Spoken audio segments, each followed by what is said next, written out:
सबसे पहले मैं यहाँ पर उपस्थित श्री भागवत जी जो आपके प्रदेश के अध्यक्ष हैं उसकी विदाई सभाओं में आया हूँ। इन्होंने मेरे से अनुरोध किया, मैंने आपका एज ए सीनियर मेरे भाई होने के नाते इनके आगे में ना नहीं कर सकता, क्यों बड़े सीनियर हैं, संगठनों में विचार अलग अलग होते हैं, पर इज्जत और सम्मान करना सीनियर का प्रथम दायित्व बनता है। तो इनका समारोह में आया, मैं अपनी तरफ से अखिल भारतीय वन अधिकारी की तरफ से सेवानिवृत्ति उपरांत इनको कोटि कोटि बधाई देता हूं कि इन्हें अब जिन्हें लंबा समय संघर्ष के साथ गुजारा और कर्मचारियों के वेलफेयर में जो कर पाया वो बहुत ज्यादा कर पाया, इसलिए आप बधाई के पात्र हैं। और सेवानिवृत्ति के बाद ये भी अनुरोध करूंगा कि आप घर ना बैठ जाएं। सेवानिवृत्ति एक सरकार का नियम है, वो चलता रहे, जो आया है वो जाएगा, ये स्वाभाविक है। परंतु आपके हृदय में कल भी प्यार था, आज भी प्यार है और कल आने वाला कल में भी प्यार और सम्मान बना रहे, ऐसा मैं साथियों की तरफ से आपको आश्वासन दिलाता हूं। ठीक है भैया। मैं अखिल भारतीय वन अधिकारी महासंघ का महामंत्री हूं। महामंत्री का कोई राजनीतिक भाषण नहीं होता, इसकी बातें ओनली तथ्यों पर आधारित संक्षिप्त बातें होती, जिसका रिकॉर्ड होता है। ये नहीं मनमायो कुछ भी बोल दे, ऐसा नहीं होना चाहिए। ऐसा होगा संगठन जीरो हो जाएगा, धरातल पे चल जाएगा और कोई संगठन पे विश्वास नहीं करेगा।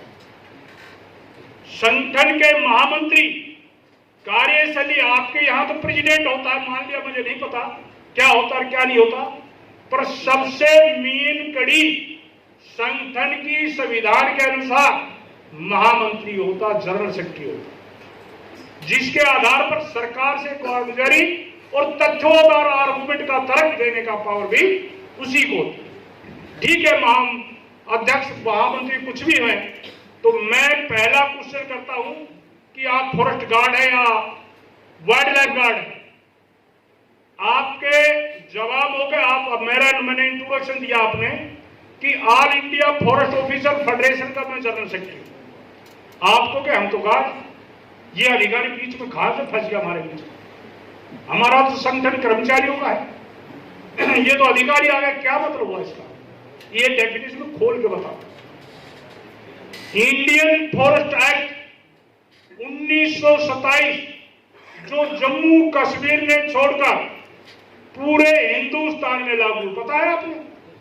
उसकी आपने ट्रेनिंग की होगी, उसकी धारा या उसकी सब धारा 2.2 के तहत जो भी फॉरेस्ट की प्रोटेक्शन करता है, वाइल्ड लाइफ की प्रोटेक्शन करता है, उसको बढ़ाने और बचाने की बात करता है, वॉचर से लेकर पीसी जब फॉरेस्ट अफसर।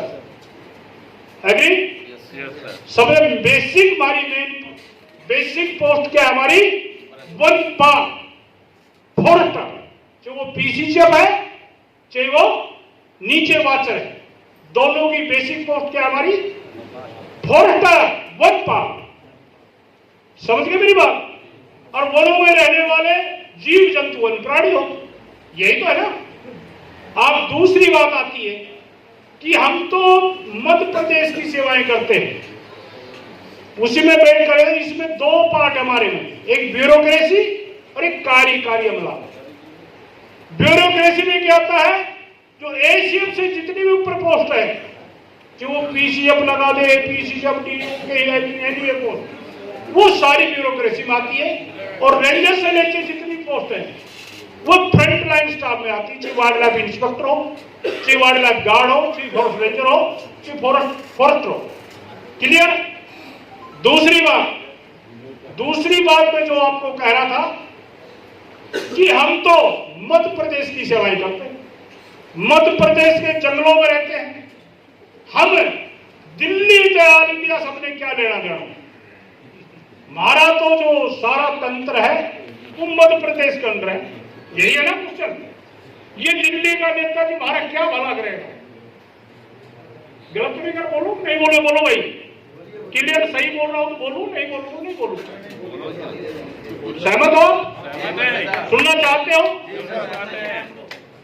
तो भाई हिंदुस्तान में 3 प्रकार की डिपार्टमेंट है पूरे भारत में। सबसे होता है सेंटर, राष्ट्रीय या सेंट्रल डिपार्टमेंट, जिसमें आते हैं पैरामिलिट्री फोर्स, डिफेंस, रेलवे, संचार निगम के बड़े महकमे किसके अंडर आते हैं? सारे भारत सरकार के अंडर डायरेक्ट। दूसरा आता है, उसका कानून कौन बनाता है? सारे भारत सरकार, स्टेट के अंदर कोई लेना देना नहीं है।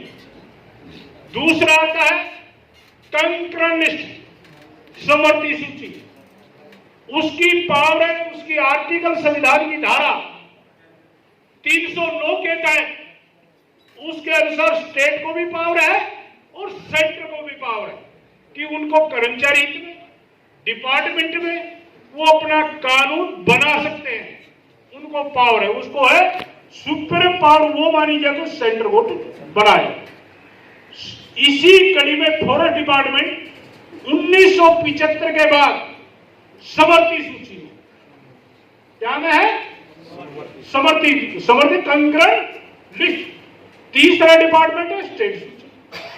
तीसरा डिपार्टमेंट कौन सा है? जितना वेलफेयर का, रोडवेज है, पब्लिक हेल्थ है, जितने और डिपार्टमेंट बन के स्टेट में जो काम करते हैं वो आते हैं स्टेट सूची। उसका मैनेजमेंट की पावर है और सारी पावर रूल बनाने की पावर किसको है? स्टेट गवर्नमेंट को। तो मैं कहां खड़ा हूं?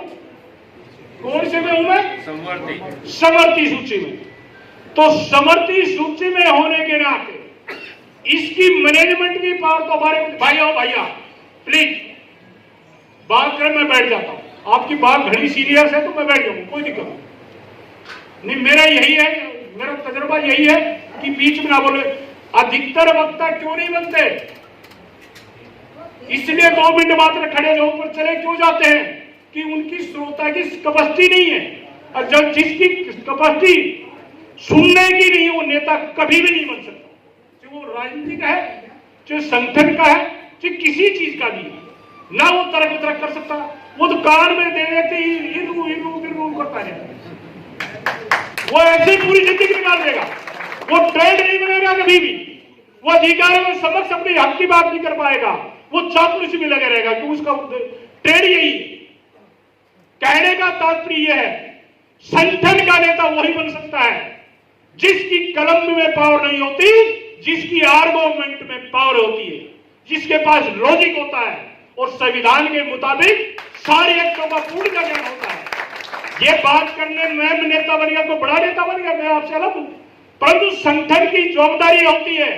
जितने भी ट्रेड यूनियन का एक्ट है, जितनी भी आईपीसी है, जितने भी इसके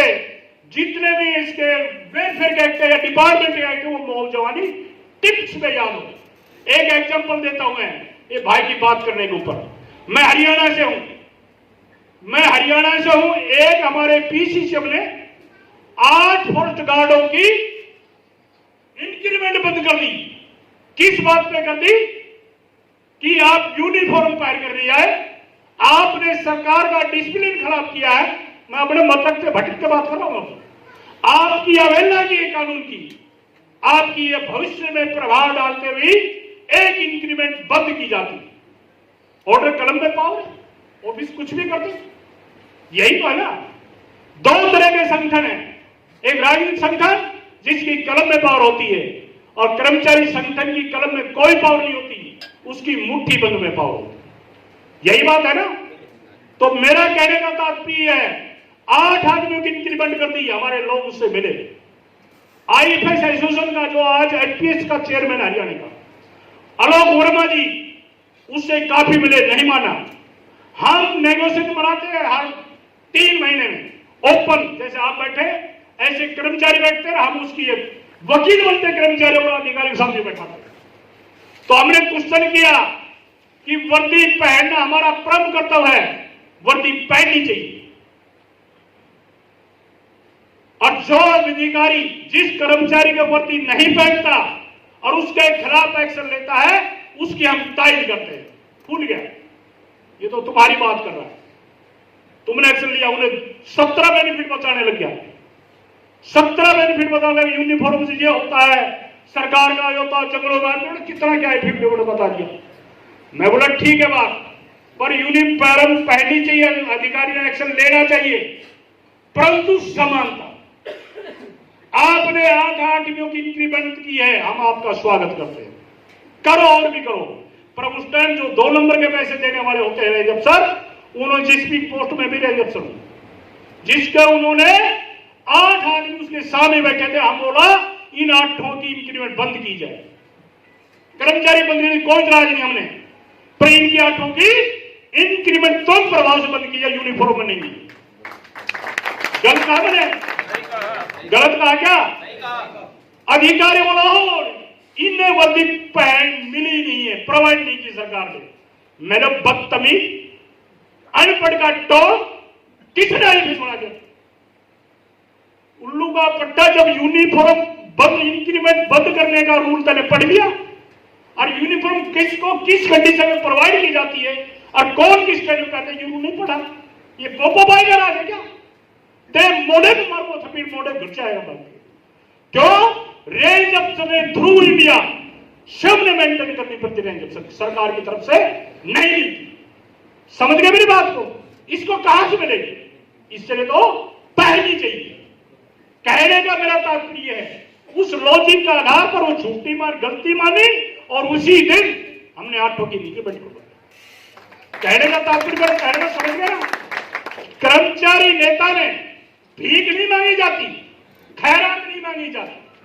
लीडरशिप करने के लिए तजर्बा चाहिए, लीडरशिप के लिए ज्ञान चाहिए, लीडरशिप के लिए चारों आंगन ये कान खुले होने चाहिए।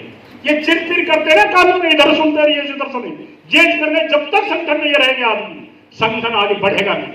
व्यक्तिगत पूजा करोगे आप, व्यक्तिगत पूजा करोगे कि मेरी कर लो, भागवत की कर लो, पांडे की कर लो, किसी की कर लो, संगठन की पूजा नहीं कर पाओगे आप। व्यक्तिगत पूजा करोगे, और संगठन में किसी की व्यक्तिगत पूजा नहीं की जाती। संगठन मैं नहीं होता, हम होता है। संगठन में मैं नहीं होता, हम होता है। संगठन के पदाधिकारी को, ये मैं हट के बात कर रहा हूं, उसे कोई सदवा दिया नहीं, मैं समझाने की बात कर रहा था, टेक्निकल जो आपने ज्ञान आज तक न्यूज बात उस पर कहूंगा, आपका टाइम लिया। संगठन को 3 आदमियों के 3 तरह के पदाधिकारी से वो चीज जूझना पड़ता है। कौन सा? एक तो पल्लारों से, दूसरा गद्दारों से, और तीसरा थानेदारों से। पलदार कौन है? पलदार वो है जो आज यहां नहीं आए, संगठन ने बुलाए थे,